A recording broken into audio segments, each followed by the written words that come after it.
Salam sejahtera anda bersama saya Nala Huda dalam Agenda Awani. Penutupan penuh sektor sosial dan ekonomi pada PKP pertama tahun lepas dan sekali lagi tahun ini dengan total lockdown. Kita menyaksikan memaksa orang ramai bergantung kepada khidmat penghantaran barang dan dengan permintaan yang berlipat ganda dengan PKP sekali lagi kita lihat sektor pos dan kurier negara ini menjadi talian hayat terutamanya kepada perusahaan kecil dan sederhana PKS yang terpaksa beralih kepada platform digital. Dengan dalam masa yang sama kita lihat permintaan yang berlipat ganda ini namun kualiti perkhidmatan pula didapati tidak setara, sebaliknya merosot sejak 2019 hinggalah 2020 menurut Kementerian Komunikasi dan Multimedia.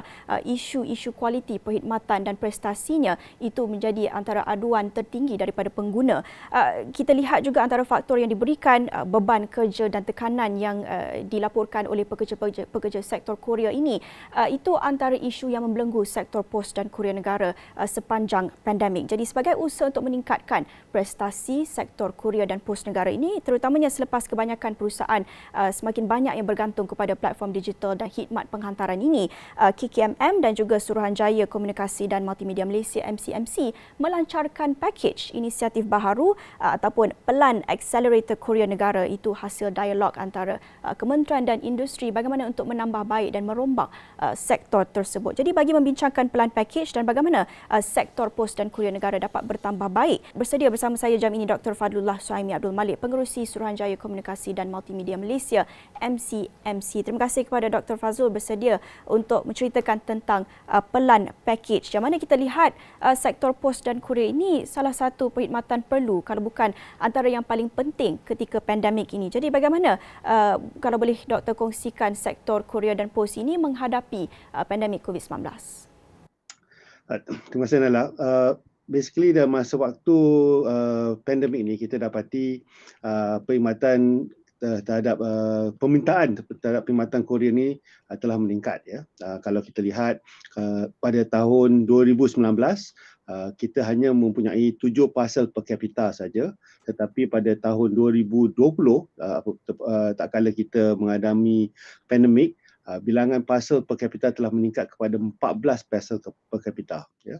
Jadi apa yang kita lihat adalah terdapat tekanan terhadap industri ini untuk memberi perkhidmatan yang pada tahap yang dikehendaki oleh para pengguna. Okey, kita melihat permintaan ini berlipat 2 kali ganda kan, daripada 7 parcel per kapita kepada 14 parcel per kapita dalam masa hanya setahun akibat pandemik ini. Jadi di sebalik peningkatan signifikan dalam permintaan terhadap khidmat sektor dan kurier dan pos ini, kita lihat dalam masa yang sama keuntungan dalam kalangan syarikat kurier ini tidak setaraf ataupun tidak sama meningkat, sebaliknya dilaporkan merosot. Boleh doktor jelaskan bagaimana isu ini berlaku?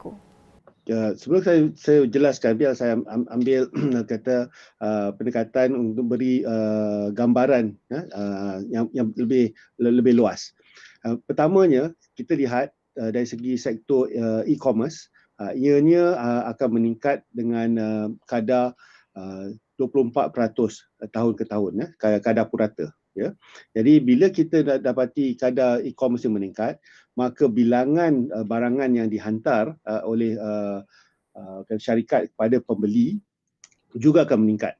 Dan ini akan menyebabkan peningkatan kadar pertumbuhan industri kurier sebanyak 6% menjelang 2025 ya. Tetapi kita juga dapati apabila peningkatan itu meningkat, bilangan parcel tu lebih banyak, kualiti perkhidmatan tidak setimpal. Dan bila kita lihat kenapa kualiti perkhidmatan itu tidak setimpal, ianya disebabkan oleh prasarana yang sedia ada tu tidak mencukupi. Dan bila kita membuat analisa kenapa ianya tidak mencukupi, kita dapati pelaburan terhadap prasarana itu tidak mencukupi disebabkan oleh keuntungan yang tidak mengizinkan mereka untuk melabur ke dalam prasarana. Dan bila kita lihat semula kenapa keuntungan itu tidak meningkat, kita dapati satu, persaingan yang hebat berlaku di kalangan syarikat-syarikat yang berlesen. Nombor dua, kadar yang ditetapkan untuk penghantaran, kita dapati terdapat aktiviti-aktiviti apa yang dipanggil landakan harga ataupun price dumping. Ya, bila price dumping tu berlaku, maka keuntungan tu tidak datang pada tahap yang kita kendaki bila kita banding dengan bilangan parcel yang melalui sistem tersebut. Jadi doktor telah menjelaskan isu prasarana, isu pelaburan yang tidak mencukupi dan juga isu price dumping ini. Jadi bagaimana package ini dan apa inisiatif-inisiatif dalam package ini yang boleh menangani isu-isu tersebut? Bila kita lihat semula dari package ni, kita kena lihat dari segi dua aspek. Ya. Satu adalah aspek dari segi bagaimana kita boleh merubah sedikit sebanyak industri tersebut, dan kedua, bagaimanakah kita boleh mengisikan industri ini dengan pendekatan untuk menyediakan perkhidmatan pada kualiti yang dikendaki. So kalau kita lihat ni, boleh saya lihat dari segi dua konteks. Ya. Satu adalah konteks industri. Kalau kita konteks industri, bila kita mempunyai satu barangan yang dibeli, kita menghati-hati barangan tu diambil dari tempat jualan dan mesti sampai ke pembeli tersebut. Ya. Dan kita selalu dapati orang bila bekerja tiada di rumah. Ya, ataupun kalau barangan yang dijual tu adalah barangan yang dibangunkan di kawasan pendalaman, tiada orang nak ambil barangan tersebut. Ya.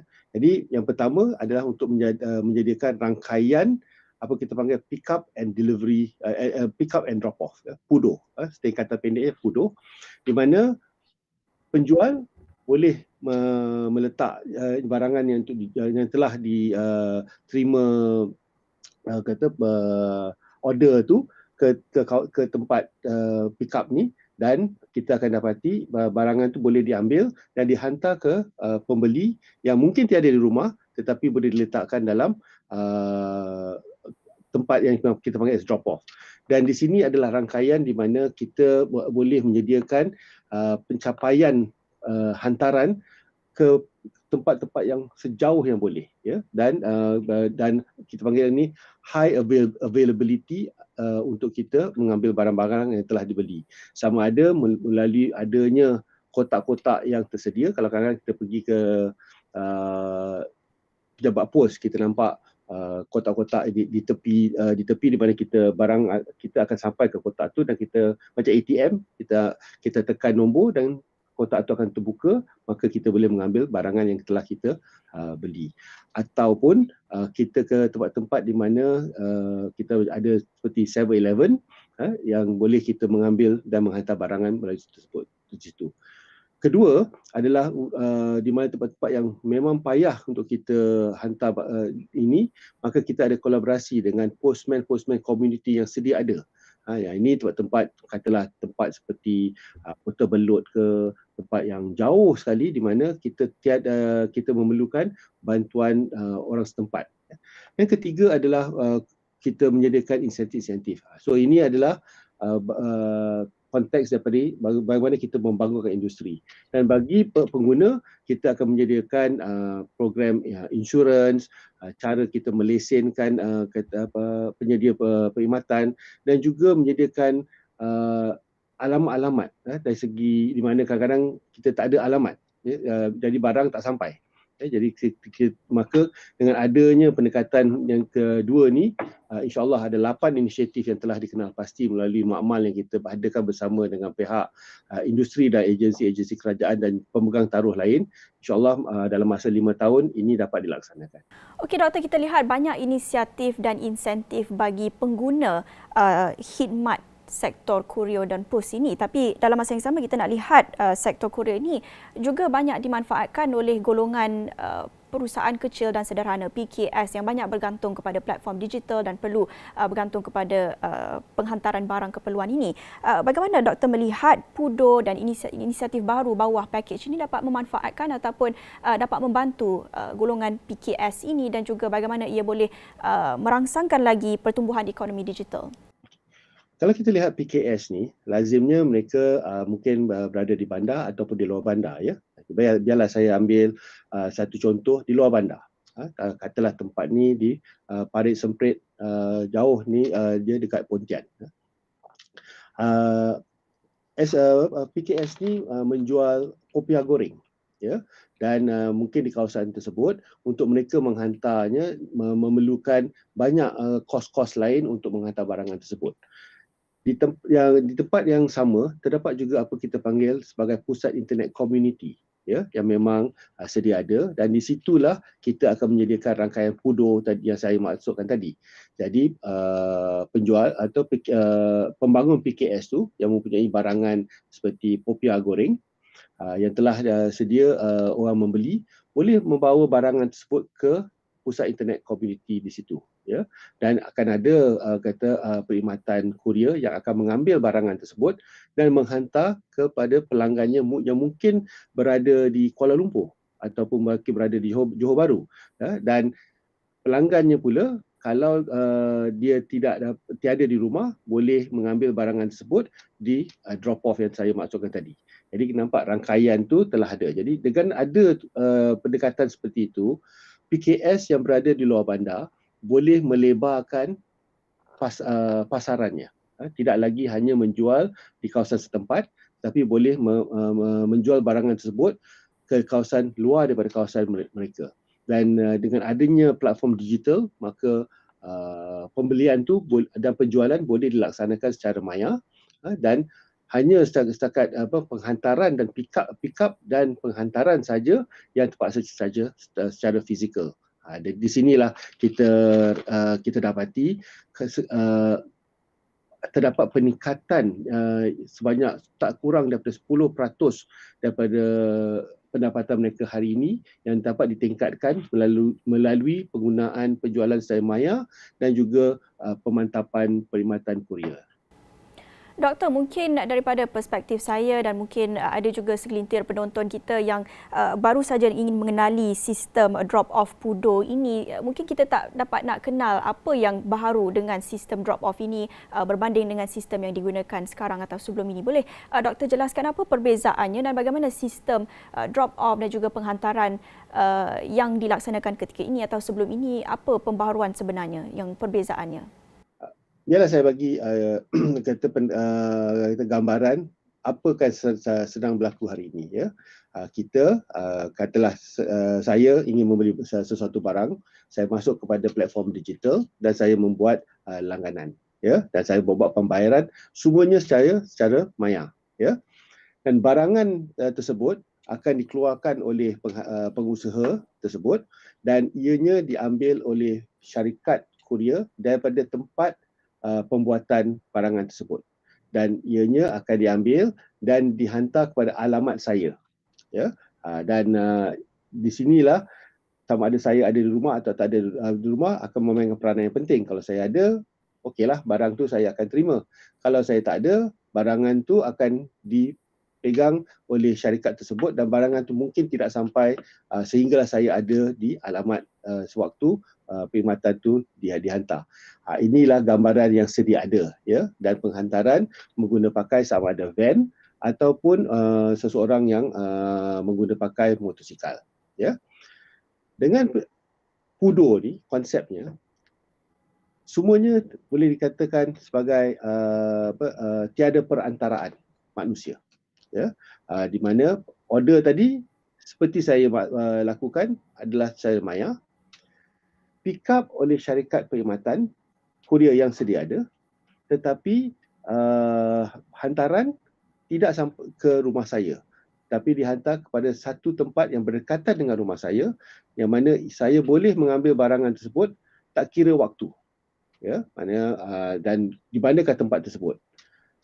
Ianya boleh dalam bentuk locker, ya, dan locker tu kita bayangkan mesin ATM yang kita selalu ambil duit tu, ya, dan kita biasa tekan nombor untuk kita akaun kita, maka kita boleh mengeluarkan wang kita daripada ATM tersebut. Jadi konsep yang serupa, kita akan tekan nombor yang telah diberi dan loker-loker yang berkait dengan mesin seakan ATM tu pintunya akan dibuka dengan sendirinya, dan dalam kotak ataupun loker yang pintu yang terbuka, di situ terdapat barangan yang telah kita langani. Ya, jadi perbezaannya dengan ini tidak memerlukan lagi alamat, tidak memerlukan saya sebagai pelanggan mesti ada di rumah untuk barang itu sampai. Ya, itu yang perbezaan dia dengan adanya Pudo berbanding dengan perkhidmatan yang sedia ada.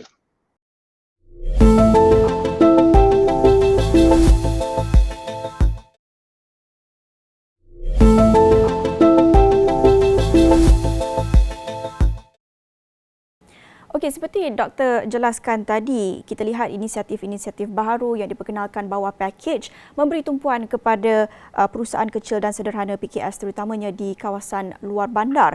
Kita nak lihat secara keseluruhannya bagaimana inisiatif package ini diterima oleh industri melalui majlis yang diadakan, rundingan dialog yang diadakan bersama dengan pihak industri. Bagaimana penerimaan mereka, apa mungkin idea-idea masalah kekangan yang mereka hadapi? Industri ni adalah satu industri yang boleh saya katakan dalam istilah Inggerisnya fragmented. Ya, kita ada pemain yang besar seperti Post Malaysia dan juga kita juga ada pemain-pemain yang kecil, ya, dan bilangan mereka yang telah dilesenkan oleh pihak MCMC lebih daripada 100. Jadi dalam pasaran sebesar Malaysia ni kita mempunyai lebih daripada 100 pemain. Dan sekiranya infrastruktur dibangun dengan setiap satu, maka terdapat banyak pertindihan dan banyak kos yang tidak sepatutnya, yang mana ianya akan turun kepada pengguna. Dan di sini bila kita melaksanakan makmal, kita menarik semua pemegang taruh ni, pemegang lesen ni untuk datang ke makmal untuk berbincang. Jadi idea Pudo ni bukanlah idea daripada MCMC, ya. Ini idea datang daripada pihak industri. Mereka sendiri yang mengutarakan bagaimanakah mereka boleh bekerjasama, berkolaborasi untuk menyediakan satu rangkaian yang boleh diguna pakai bersama. Ya, dan pihak MCMC membuat fasilitasi untuk ianya dilaksanakan, ianya dipantau dan memastikan sasaran-sasaran yang telah ditetapkan akan dilaksanakan pada jangka masa yang telah ditetapkan. Ya, jadi dia bukan kes di mana pihak MCMC ada idea, kita melaksanakan, tidak. Ini terbalik. Idea datang daripada pihak industri dan mereka bergembeling tenaga dan mereka memerlukan fasilitasi daripada pihak pengawal selia, dan kita akan memastikan bersama dengan agensi-agensi kerajaan lain untuk menyenangkan pembangunan rangkaian bersama ini. Okey doktor, saya nak beralih kepada aspek kualiti pula. Kita lihat dalam kenyataan KKMM sebelum ini 86% daripada aduan pengguna berkaitan dengan perkhidmatan yang buruk. Mungkin doktor boleh jelaskan apa sebenarnya yang pengguna boleh harapkan dan nikmati daripada pelancaran package ini dari sudut kualiti perkhidmatan itu? Kita boleh lihat dari tiga aspek, ya. Yang pertama, barangan akan sampai. Ya, jadi bila kita kata kualiti itu, kita tengok apakah parameter kualiti kita. Satu, adakah barang tu sampai kepada kita yang telah melanganinya. Nombor dua, adakah keadaan barangan tersebut dalam keadaan baik atau tidak. Ya, dan kita kerap dengar kadang-kadang barang tak sampai. Barang dia ada dicampak tepi jalan ataupun barang sampai ianya rosak. Ya. Jadi bila kita buat pendekatan terhadap kualiti, kita akan memastikan kedua-dua aspek ini dapat ditangani. Dari segi barangan sampai atau tidak. Tadi saya telah terangkan dengan panjang lebar tentang Pudo, ia akan membantu untuk memastikan barangan itu sampai. Kedua adalah keadaan barangan tersebut. Ya, jadi dengan adanya pendekatan mandatory quality standards ataupun mandatory insurance, maka barangan tu kita dijanji oleh penyedia perkhidmatan akan sampai pada pelanggan dalam keadaan yang terjamin. Ya, dan sekiranya barangan tu tidak dalam keadaan yang baik, maka ianya dapat ditampung melalui pelan insurans yang akan disematkan bersama dengan perkhidmatan yang diberi. Ya. Dan pelan insurans itu bukanlah sesuatu yang akan dipaksa. Ini adalah pilihan pengguna. Jadi kalau pihak pengguna ingin mendapatkan kata coverage yang elok, maka mereka akan membayar sedikit kos untuk memastikan terdapat pelan insurans bersama dengan perkhidmatan penghantaran yang telah dilangani. Ya, so dua tu. Doktor, kalau kita nak bercakap tentang kualiti perkhidmatan, saya ingin merujuk kepada laporan isu pekerja sebuah syarikat yang sebelum ini mogok ataupun mendakwa tidak dapat memberikan kualiti yang baik akibat beban kerja. Mereka juga mendakwa isu tak puas hati dengan pemberian bonus. Itu antara faktor-faktor yang diberikan. Kita nak lihat juga dari sudut kebajikan pekerja itu sendiri, kerana dengan kebajikan pekerja itu juga boleh meningkatkan prestasi dan kualiti perkhidmatan. Jadi adakah package-package dan inisiatif yang dilancarkan ini juga mengambil kira faktor kebajikan pekerja sektor ini? So tentu Nela, okey. Tadi saya maklumkan tadi tentang price dumping. Bila kita ada price dumping, maka nilai sesuatu perkhidmatan tu kita sebagai pengguna kita happy sebab kos pada kita rendah. Tetapi penyedia perkhidmatan tidak dapat menampung kos untuk menyediakan perkhidmatan kita. Jadi di manakah mereka akan tekan? Dia akan tekan pada pekerja sebab kos perkhidmatan akan datang dalam tiga konteks. Satu, kos tempat bekerja. Nombor dua, kos tenaga kerja. Dan nombor tiga, kos sistem perkhidmatan kerja. Ya. Sistem perkhidmatan tak boleh potong. Ya. Untuk kos tempat bekerja pun tak dapat dikurangkan. Jadi apa yang ditekan adalah kos pekerja. Di sinilah kita akan dapati pekerja-pekerja mungkin tidak mendapat bonus, mendapat allowance yang rendah, tekanan kerja yang tinggi. Jadi dengan adanya pendekatan ni, kita boleh memastikan tiada price dumping berlaku.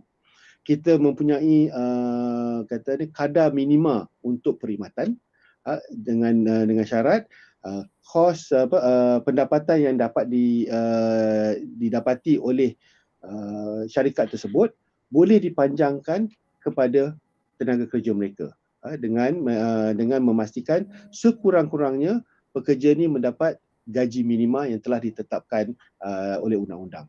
Ya, dan di sinilah kita membuat rombakan terhadap industri.